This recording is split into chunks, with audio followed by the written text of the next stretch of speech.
नमस्कार. उन्हाळा म्हटलं की कलिंगड हे आलंच. तर आज आपण करूया कलिंगडचा ज्यूस. त्याच्यासाठी एका वाटीमध्ये काही सब्जा भिजू घाला. म्हणजे जोपर्यंत आपण कलिंगडची ज्यूसची तयारी करू तोपर्यंत सब्जा चांगल्या फुलून येतात. तर आता एक कलिंगड घेऊया आपण आणि ते मधोमध कापून घ्या. असं व्यवस्थित मधोमध कलिंगड कापून झालं त्यातला आपल्याला फक्त एकच भाग घ्यायचा आहे.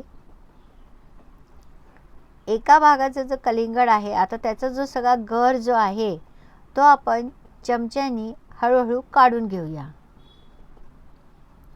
चमच्यानी जो हा गर जो आहे तो व्यवस्थित निघतो सगळा, त्यामुळे आपण काढून घेऊया तो.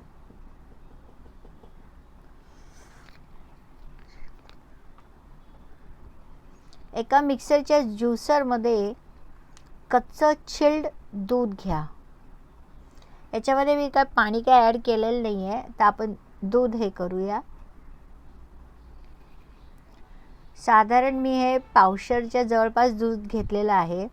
त्याच्यामध्ये आपण जे कलिंगडचे पीसेस काढले होते सगळे बिया बाजूला करून ते पीसेस मिक्सरच्या याच्या दुधामध्ये ॲड करूया आपण.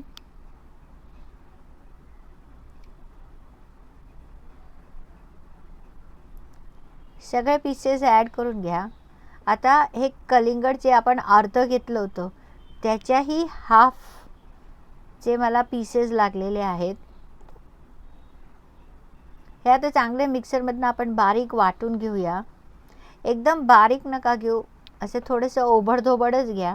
आणि आता आपण त्याच्यामध्ये दूध वापरले असल्यामुळे त्याचा जो नॅचरल जो स्वीटनेस जो असतो कलिंगडचा तो थोडा कमी झाला. त्यामुळे आपण तो स्वीटनेससाठी आपण इथे मी रोज सिरप ॲड केला आहे. ते चांगलं मिक्स करून घ्या. आणि आपण जे रिकामं जे कलिंगडचं हे घेतलं होतं त्याच्यामध्येच आपण आता हा ज्यूस ॲड करून घेऊया.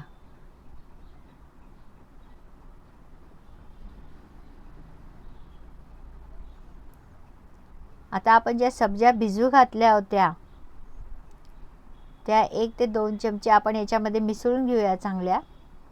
सब्जा या उन्हाळ्यासाठी अतिशय चांगल्या असतात.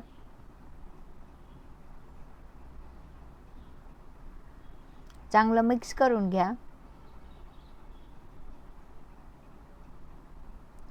बऱ्यापैकी आपला कलिंगडचा ज्यूस तयार झालेला आहे. अगदी झटपट तयार होतो हा. एक स्ट्रॉ आपण त्याच्यामध्ये हे करू आणि एक छोटं कलिंगडचं पीस शोभेसाठी म्हणून आपण त्याच्यावर ॲड करू. तयार आहे आपलं कलिंगडचं ज्यूस.